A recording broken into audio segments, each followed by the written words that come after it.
வணக்கம். தினமலர்.com மாலை 4 மணி செய்திகள். முக்கிய நிகழ்வுகள். பாரதிய ஜனதா கட்சியினருடன் மோதிய ஆம் ஆத்மி கட்சியினர் கைது. வன்முறைக்கு மன்னிப்பு கேட்டார் அரவிந்த் கெஜ்ரிவால். மேலும் 24 தமிழக மீனவர்கள் கைது. இலங்கை கடற்படையின் தொடர் அட்டூழியம்.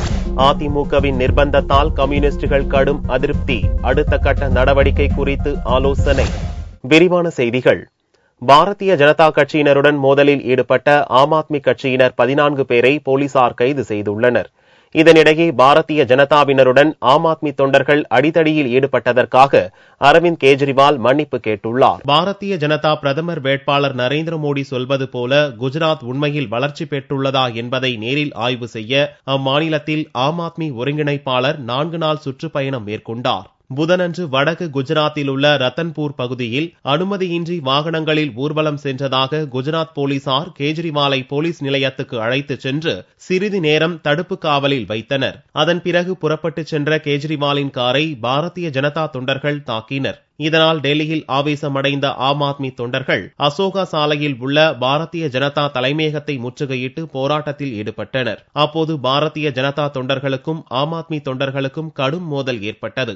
இதில் ஆம் ஆத்மியைச் சேர்ந்த 13 பேர், 10 பாரதிய ஜனதா தொண்டர்கள், 4 போலீசார், பத்திரிகையாளர்கள் என 30க்கும் மேற்பட்டவர்கள் காயமடைந்தனர். இந்த விவகாரம் தொடர்பாக டெல்லி பார்லிமென்ட் போலீசார் ஆம் ஆத்மி தலைவர்கள் அசுதோஷ், சாஷியா இல்மி உள்ளிட்டோர் மீது வன்முறையை தூண்டியதாக வழக்கு பதிவு செய்துள்ளனர். வியாழனன்று காலையில் ஆம் ஆத்மி கட்சியினர் 14 பேரை போலீசார் கைது செய்தனர். டெல்லியில் மத்திய அமைச்சர் கபில் சிபலுக்கு எதிராக ஆம் ஆத்மி வேட்பாளராக அறிவிக்கப்பட்டுள்ள மூத்த பத்திரிகையாளரான அசுதோஷை கைது செய்ய டெல்லி போலீசார் திட்டமிட்டுள்ளதால் ஆம் ஆத்மி தொண்டர்களிடையே பெரும் பரபரப்பு நிலவுகிறது.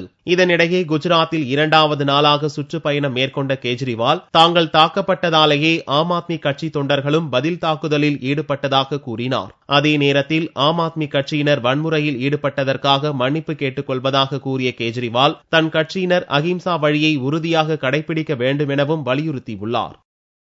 ராமேஸ்வரத்தைச் சேர்ந்த 24 மீனவர்களை இலங்கை கடற்படையினர் இருவேறு இடங்களில் சுற்றி வளைத்து கைது செய்து சிறையில் அடைத்தனர். ராமேஸ்வரத்திலிருந்து புதன்கிழமையன்று 50க்கும் மேற்பட்ட மீனவர்கள் கடலுக்குள் மீன்பிடிக்க சென்றனர். வியாழக்கிழமையன்று அதிகாலை கச்சத்தீவுக்கும் தனுஷ்கோடிக்கும் இடையே அவர்கள் மீன்பிடித்துக் கொண்டிருந்த போது அங்கு வந்த இலங்கை கடற்படையினர் 9 மீனவர்களை கைது செய்து மன்னார் கடற்படை முகாமிற்கு அழைத்து சென்றனர். இதேபோன்று கடந்த 3ஆம் தேதி தொண்டி மற்றும் நம்புதாளை பகுதியிலிருந்து மீன்பிடிக்க சென்ற நாட்டுப்படகு மீனவர்கள் செல்வம், முனீஸ்வரன், முருகானந்தம் உட்பட 15 பேரை இலங்கை கடற்படையினர் வியாழக்கிழமையன்று கைது செய்து மன்னார் காவல் நிலையத்தில் அடைத்துள்ளனர். 5ஆம் தேதி தமிழக அரசு அனுமதியோட டோக்கன் வாங்கிட்டு நாங்கள் கடலுக்கு மீன் பிடிக்க போனோம்.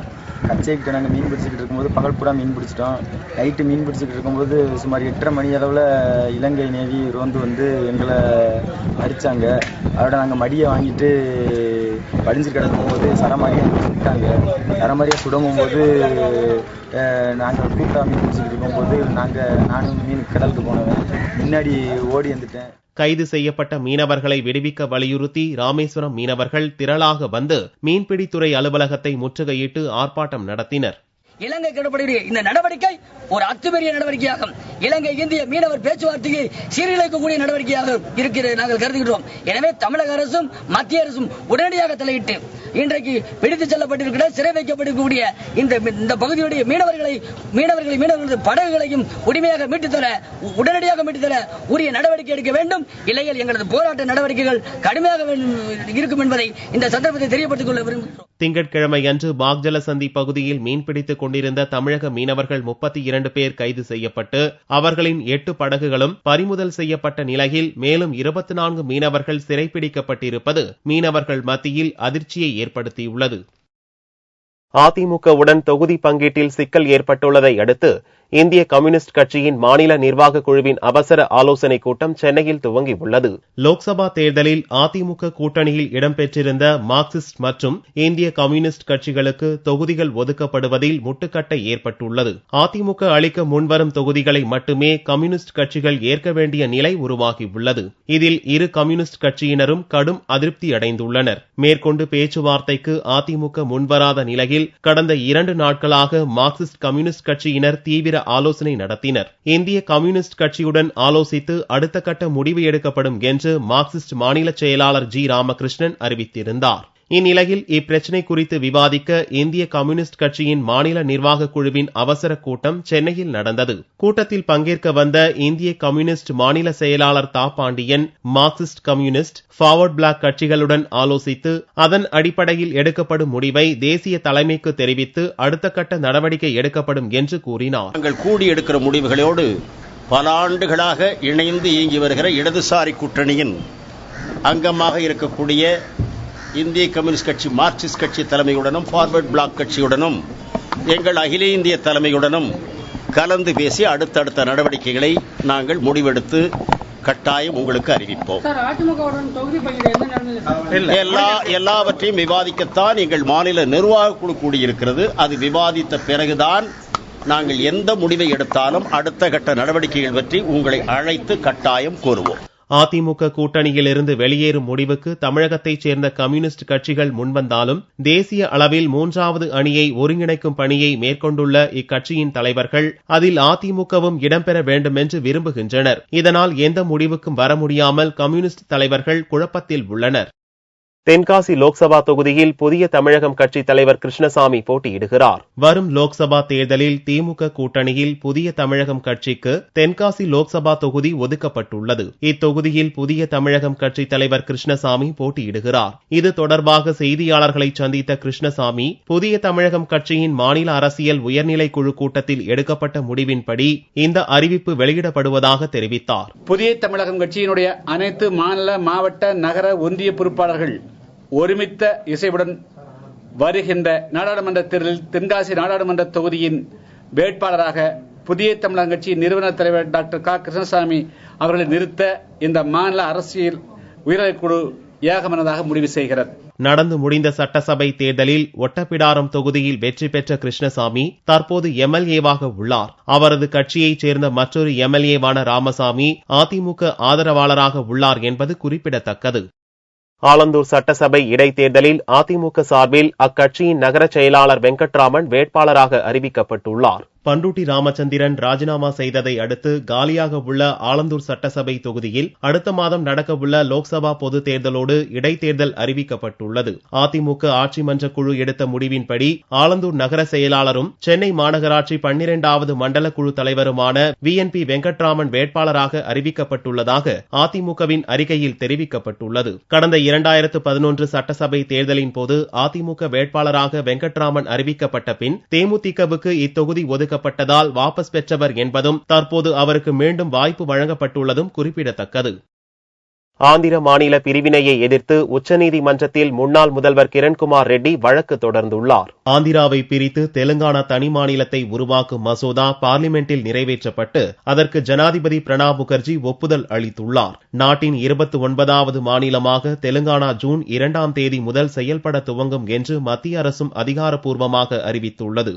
இந்நிலையில் ஆந்திராவை பிரிக்கும் மத்திய அரசின் முடிவுக்கு ஆரம்பம் முதலே எதிர்ப்பு தெரிவித்து வந்த கிரண்குமார் ரெட்டி கடந்த மாதம் ஆந்திர முதல்வர் பதவியை மட்டுமின்றி காங்கிரசின் அடிப்படை உறுப்பினர் பொறுப்பிலிருந்தும் விலகினார். இந்நிலையில் தெலுங்கானா பிரிவினையை எதிர்த்து உச்சநீதிமன்றத்தில் வியாழனன்று கிரண்குமார் ரெட்டி வழக்கு தொடர்ந்துள்ளார். தெலங்கானா மசோதாவை ஆந்திர சட்டசபை நிராகரித்துள்ளதையும் மாநில பிரிவினைக்கு மக்கள் கடும் எதிர்ப்பு தெரிவித்து போராடி வருவதையும் மனுவில் சுட்டிக்காட்டியுள்ள கிரண்குமார் ரெட்டி மத்திய அரசின் பிரிவினை முடிவை ரத்து செய்ய வேண்டும் என்று வலியுறுத்தியுள்ளார். இந்த மனு மீதான விசாரணை உச்சநீதிமன்றத்தில் தலைமை நீதிபதி சதாசிவம் தலைமையிலான பெஞ்ச் முன் வெள்ளியன்று விசாரணைக்கு வருகிறது. கிரண்குமார் மனுவுடன் ஆந்திர பிரிவினை எதிர்த்து தொடரப்பட்ட இதர மனுக்களும் விசாரணைக்கு எடுத்துக் கொள்ளப்பட உள்ளன. அலகாபாத் உயர்நீதிமன்றம் எச்சரிக்கையை தொடர்ந்து உத்தரப்பிரதேச டாக்டர்கள் வேலை நிறுத்தத்தை கைவிட்டு பணிக்கு திரும்பினர். உத்தரப்பிரதேச மாநிலம் கான்பூர் அரசு மருத்துவக் கல்லூரி மருத்துவமனையில் நோயாளிக்கு தவறான சிகிச்சை அளிக்கப்பட்டதாக கூறி ஆளும் சமாஜ்வாடி கட்சியின் இர்ஃபான் சோலங்கி கடந்த வெள்ளியன்று இரவு தகராறில் ஈடுபட்டார். அதையடுத்து பயிற்சி டாக்டர்களுக்கும் சோலங்கி ஆதரவாளர்களுக்கும் இடையில் நடந்த மோதலில் பலர் காயமடைந்தனர். அப்போது போலீசாரும் டாக்டர்களை தாக்கியதோடு 24 பயிற்சி டாக்டர்களை கைது செய்தனர். இதைத் தொடர்ந்து சனிக்கிழமை முதல் உத்தரப்பிரதேசம் முழுவதும் டாக்டர்கள் வேலை நிறுத்தத்தில் ஈடுபட்டனர். தனியார் டாக்டர்கள், நர்சுகளும் போராட்டத்தில் குதித்ததால் சிகிச்சை கிடைக்காமல் நோயாளிகள் இறந்தனர். டாக்டர்களுடன் தகராறில் ஈடுபட்ட சோலங்கி எம்எல்ஏ மீது நடவடிக்கை எடுப்பதாக செவ்வாயன்று முதல்வர் அகிலேஷ் யாதவ் வேண்டுகோள் விடுத்ததையும் டாக்டர்கள் நிராகரித்தனர். போராட்டம் புதனன்று 5வது நாளை எட்டிய நிலையில் அலகாபாத் உயர்நீதிமன்றம் இந்த விவகாரத்தை தானே விசாரணைக்கு எடுத்துக்கொண்டு Kanpur police IG, DIG, police superintendent ஆகியோரை இடமாற்றம் செய்தது. அதோடு இந்த சம்பவம் குறித்து நீதி விசாரணைக்கும் உத்தரவிட்ட அலகாபாத் உயர்நீதிமன்றம் டாக்டர்கள் உடனடியாக பணிக்கு திரும்பாவிட்டால் எஸ்மா சட்டத்தின் கீழ் நடவடிக்கை எடுக்கப்படும் என்று எச்சரித்தது. அதையடுத்து நள்ளிரவில் சமாஜ்வாடி கட்சி தலைவர் முலாயம் சிங் யாதவை லக்னோவில் சந்தித்து இந்திய மருத்துவ சங்கத்தினர் பேச்சுவார்த்தை நடத்தினர். அதன் பலனாக வேலை நிறுத்தத்தை கைவிட்ட டாக்டர்கள் வியாழக்கிழமை காலையில் பணிக்கு திரும்பினர். ராஜீவ் கொலை வழக்கு குற்றவாளிகள் விடுதலையை எதிர்த்து தொடர்ந்த வழக்கில் பதில் மனு தாக்கல் செய்ய மத்திய அரசு கூடுதல் அவகாசம் கேட்டதை அடுத்து விசாரணையை மார்ச் 26ஆம் தேதிக்கு உச்சநீதிமன்றம் ஒத்திவைத்துள்ளது. ராஜீவ் கொலை வழக்கு குற்றவாளிகள் முருகன், சாந்தன், பேரறிவாளன், நளினி உள்ளிட்ட 7 பேரை விடுவிக்க தமிழக அமைச்சரவையில் முடிவெடுக்கப்பட்டு சட்டசபையில் அறிவிப்பு வெளியிடப்பட்டது. 3 நாட்களுக்குள் மத்திய அரசு பதிலளித்தாலும் அளிக்காவிட்டாலும் 7 பேரும் விடுதலை செய்யப்படுவர் என்று முதல்வர் ஜெயலலிதா அறிவித்தார். 7 பேரின் விடுதலையை எதிர்த்தும் தூக்கு தண்டனையை ரத்து செய்ததை எதிர்த்தும் மத்திய அரசு சார்பில் உச்சநீதிமன்றத்தில் மறுசீராய்வு மனு தாக்கல் செய்யப்பட்டது. இவ்வழக்கில் தமிழக அரசு சட்டப்பூர்வமான நடைமுறையை பின்பற்றவில்லை என்று சுட்டிக்காட்டி 7 பேர் விடுதலைக்கு இடைக்கால தடை விதித்து உச்சநீதிமன்றம் உத்தரவிட்டிருந்தது. இவ்வழக்கில் தமிழக அரசின் சார்பில் பதில் மனு தாக்கல் செய்யப்பட்ட நிலையில் வியாழனன்று தலைமை நீதிபதி சதாசிவம் தலைமையிலான அமர்வு முன் விசாரணைக்கு வந்தது. தமிழக அரசின் மனுவுக்கு பதிலளிக்க மத்திய அரசு தரப்பில் கால அவகாசம் கோரப்பட்டதை அடுத்து வழக்கின் இறுதி விசாரணையை மார்ச் 26ஆம் தேதிக்கு ஒத்திவைத்து நீதிபதிகள் உத்தரவிட்டனர்.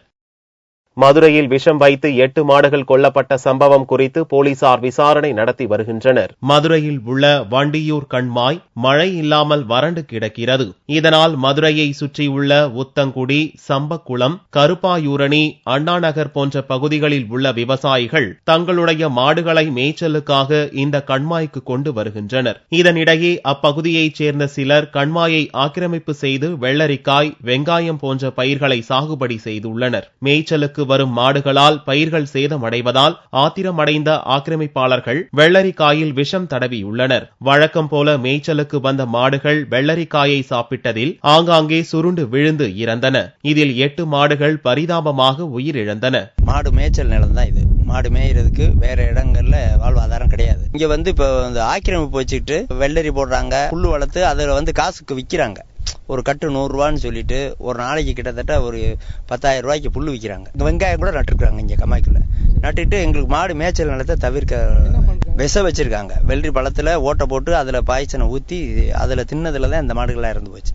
வெள்ளரி பழத்துல குருணை மருந்தை வச்சு பூரா மாடுகளுக்கும் போட்டிருக்காங்க.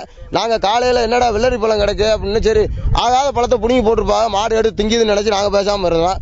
திண்டு கொஞ்ச நேரத்துல பாத்தீங்கன்னா மாடு கொஞ்ச தூரம் தள்ளி போனோடனே வாணியா ஊத்துனோடனே மாடு ஒரு 5-6 மாட்டுக்கு மேல திடீர்னு விழுந்து செத்து போச்சு. இதுல சில மாடு வீட்டுக்கு ஓடிச்சு. என்ன வீட்டுக்கு போகுதுன்னு மாடு போனா வீட்லயும் போய் மாடு செத்து போச்சு. மேய்ச்சலுக்காக வந்த மாடுகளை விஷம் வைத்துக் கொன்ற சம்பவம் குறித்து போலீசார் வழக்கு பதிவு செய்து விசாரணை நடத்தி வருகின்றனர். தங்கத்தின் விலையில் வியாழக்கிழமை அன்று சவரனுக்கு 56 ரூபாய் குறைந்தது. ஒரு சவரன் தங்கம் 22,888 ரூபாய்க்கு விற்பனையானது. 1 கிராம் ஆபரண தங்கம் 2,861 ரூபாயாக இருந்தது. வெள்ளி 1 கிராமுக்கு 20 காசுகள் குறைந்து 50 ரூபாய் 40 காசுகளுக்கு விற்பனையானது. பார் வெள்ளியின் விலை 47,075 ரூபாயாக இருந்தது. கோவை கோணியம்மன் கோவில் தேர் திருவிழாவில் ஆயிரக்கணக்கான பக்தர்கள் கலந்து கொண்டு தரிசனம் செய்தனர். கோவையில் உள்ள கோணியம்மனை அப்பகுதி மக்கள் காவல் தெய்வமாக வழிபாடு செய்து வருகின்றனர். பிரசித்தி பெற்ற இந்த கோவிலில் ஆண்டுதோறும் மாசி மாதம் வளர்ப்பிறையில் தேர் திருவிழா நடைபெறும். இந்த ஆண்டு திருவிழாவில் 18 அடி உயரம் கொண்ட மரத்தேரில் அம்மன் சிகப்பு பட்டாடை அணிந்து மேளதாளங்கள் முழங்க திருத்தேரில் எழுந்தருளினார். பக்தர்கள் தேரின் வடம் பிடித்து இழுத்தனர். தேர் முக்கிய வீதிகள் வழியாக பவனி வந்து அம்மன் பக்தர்களுக்கு அருள் பாலித்தார்.